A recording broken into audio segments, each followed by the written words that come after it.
Well, this was certainly unexpected. What's going on, everybody? My name is Blitzwinger, and ladies and gentlemen, welcome on back to a brand new Marvel Rivals video, and today, they took a step to the dark side. We've got a controversy brewing as gacha elements are being introduced into Marvel Rivals for the very first time with the second week of the anniversary event. We're going to talk about that controversy in just one moment and break down all the details. Is it as bad as some people are saying? Is it better?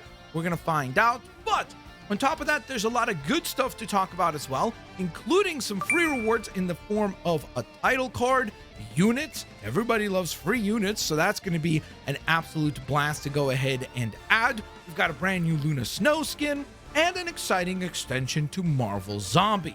Now, of course, you guys know the drill. If you do enjoy today's Marvel Rivals, I almost said Marvel Zombies, Marvel Rivals update video, please don't forget to take a quick moment, scroll on down, leave a like. Thank you guys so very much for your kindness and your continued support.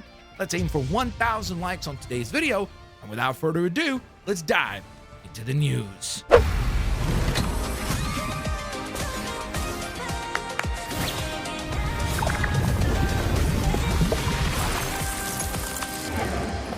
So let's begin on a positive note. We've got Luna Snow's brand new skin, the Cherry Delight Bundle, will be debuting with the latest update of Marvel Rivals. And I have to say, the skin itself looks pretty dang awesome. I love that the color scheme is essentially inspired by Harley Quinn. The red and black combination just works very nicely. This will be a legendary skin, which means that it will indeed run you 2,400 units. So it is obviously on that pricier side of things. A couple of other things that I did want to bring up when it comes to the skin for all of you Luna Snow players or people that are just excited to go ahead and add more of the anniversary event skins into your collections is that this will be a limited time skin, meaning that you only have until January 1st to purchase it. Now, again, could they extend that beyond the January 1st time limit? Sure, but as of right now, January 1st will be the last day that you'll be able to get this skin, so just plan accordingly. If let's say you don't have the funds or you don't want to buy it right now, but you're planning to get it down the line, just make sure that you know that you only have a handful of weeks to go.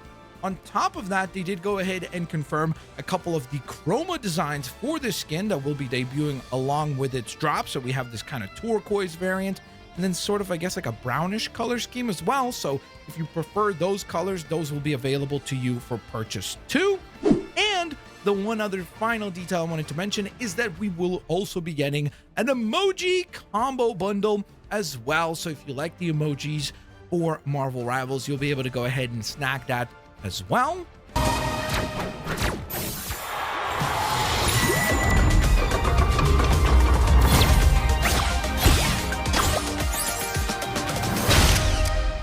So next up, it's controversy time. Let's talk about it. Is Marvel Rivals going down the road of gacha games? Now, of course, for those that don't know what gacha games are, is essentially kind of pseudo gambling elements being introduced into video games where essentially you kind of like roll for your chance to unlock the actual item that you want instead of specifically being able to go into a store and point at a specific item and say like, hey, I want item X, so I will get item X. Essentially, it's pretty much like a randomizing system that allows you to think like mystery boxes. Like, you know, when you go to the store and you'll buy like a mystery box, you don't know exactly what's inside it, but you might know a pool of loot that is possibly in there. So that's kind of the idea behind it. Now, some people love gacha games. It's their whole life. They're obsessed with it, and that's their kind of go-to way of entertainment. And deservedly so, a lot of people can't stand them because they feel like it optimizes the experience for pretty much trying to monetize you to continuously roll for these different gacha elements instead of actually enjoying the game and being able to purchase the items that you want at your own leisure. Now, how does this all relate into Marvel Rivals?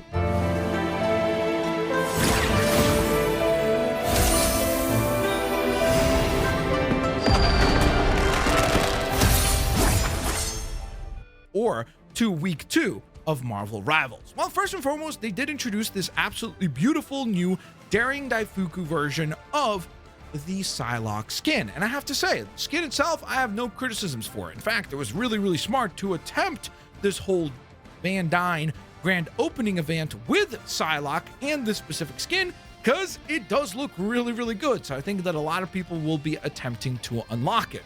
Now, where does the controversy come in? Well, essentially, they're going to have these 6 different balloons that will be able to be popped.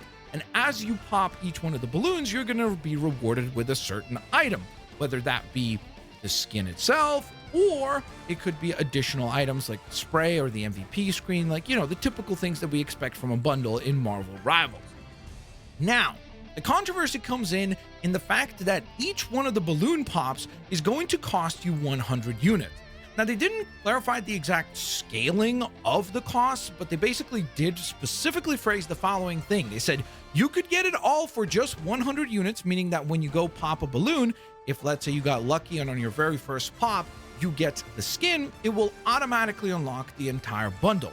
Now, if you're not so lucky and you continue to pop more of the balloons, it will cost you no more than 2,400 units, which I know what you're saying. Well, Blitz, that pretty much equates to the cost of a legendary skin. Yes, but from a mechanics standpoint, a lot of people are worried because of the fact that this does introduce gacha elements. And a lot of people are worried that this is going to be almost like a test pilot program where they would see how the community responds to it, and then down the line possibly introduce this sort of element where they would have you spend up on mystery-like elements or gacha-like elements in order to unlock skins. Now, of course, as of right now, I genuinely think like people are kind of overreacting, just in the sense that the actual cost, the maximum cost attributed to this particular unlock event is equivalent to a legendary skin. So if you like this skin and you would have bought it in the shop for 2,400 units like most legendary skins cost, I don't think that there's any controversy there.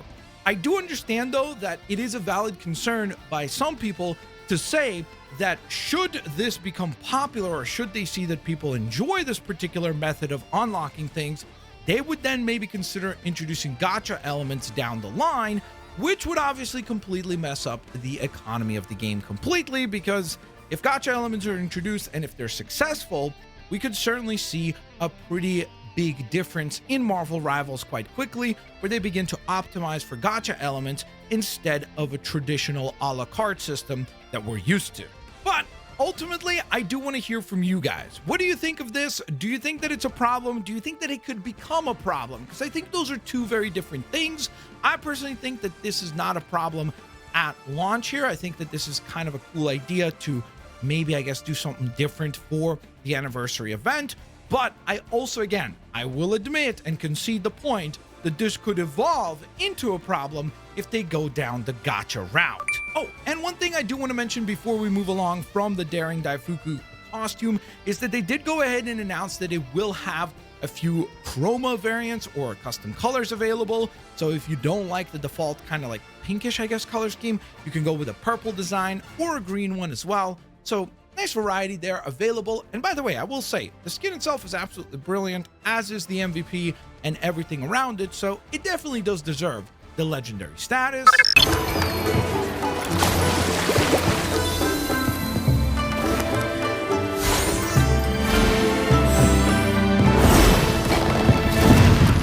Now, on a more positive side of things, they are going to go on ahead and introduce not one, but 2 events this week in order to get you to earn some free units, which is kind of cool because technically speaking, I guess you could go ahead and earn those units and then use those units to unlock or possibly unlock some of those rewards from Psylocke's costume. So that is definitely quite nice. Now, what events can we expect? Well, first and foremost, they're introducing something called Marvel Rivals Year in Review. So if you're one of those people that enjoys the wrapped sort of things, you know, like the YouTube does and Spotify and Twitch, pretty much every platform nowadays does this thing where they kind of surmise like, hey, here's the music that you listen to, here's the videos that you watch, here's the fill in the blank, you know, pretty much like a summary of your year in review.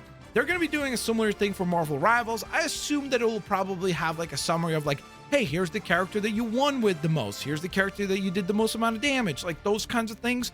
Well, if you go ahead and view that rewind, the good thing is that you'll be able to go ahead and receive free 200 units. So that is definitely pretty dang awesome. And then they're doing a really cool Rivals Day Times Square countdown event, where if you hang out on the Times Square map and watch the countdown as it hits 7 p.m. Eastern Standard Time on Friday. So keep in mind, adjust that accordingly to whatever time zone you're in. Different countries obviously have different time zones, so adjust that accordingly. But if you're there in Times Square, you're going to go ahead and earn both a name card, and additionally to that, not a name card, a title card. And then in addition to that, you're going to also earn 200 additional units. So 400 units across the two events. And the other cool thing is that it did go ahead and worry about the fact that, hey, maybe you're busy. Maybe you don't have the time to have Marvel Rivals running at that point in time. So the good thing is that they basically went ahead and extended the reward window to 72 hours after the countdown ends. So that is 72 hours, aka 3 days after 7 p.m. Eastern Standard Time on Friday. As long as you log into the game within that particular window, you will also get yourself the title card, and you will also get yourself 200 units. Additionally to that, excitingly so for all of you who are enjoying Marvel Zombies, it's getting another extension, which I think is pretty much a sign that this mode is most certainly quite popular. So they went ahead and extended its release date even further. So now the new end date for Marvel Zombies is actually January 16th of 2026. So you have plenty more time now to enjoy the game mode and complete the different challenges. So super duper cool to see that this game mode is definitely, or has definitely, found an audience, and it seems like it is active enough to where they continue to go ahead and extend it further and further and further in terms of its end date. And finally, I had to go ahead and discuss the Luna Snow Cherry Delight Ice Ball ability, I guess, controversy. Let's put it that way. A lot of people pointed out that in the trailer for that particular skin, it does seem like Luna Snow's icicle ability, or the ice ball ability, the one that freezes enemies, seems to move way faster than it does traditionally speaking. And when you look at the actual real-time gameplay footage, it really does look way faster. So I was really curious to see if this week would introduce some sort of actual balance changes, specifically at least for Luna, in order to accommodate to that gameplay that we saw. Maybe that is something that we'll see down the line. Maybe that's something that they're working on. But as of right now, I went into the official patch notes for this week, and yes, there's a couple of changes being made. Like, for example, for Doctor Strange, there's some fixes that they're doing with visual bugs and things like that, where he would face the wrong direction with the teleport or the portals, or Adam Warlock and Angela. But it's all just small little corrections, nothing really that actually influences the gameplay in any way, shape, or form. So I guess the trailer is just appears quicker. I'm very, very curious to see if that's something that's coming down the line or not, but just a fun tidbit that a lot of people in the community were discussing this week. And there you go. That wraps up this week's Marvel Rivals update video.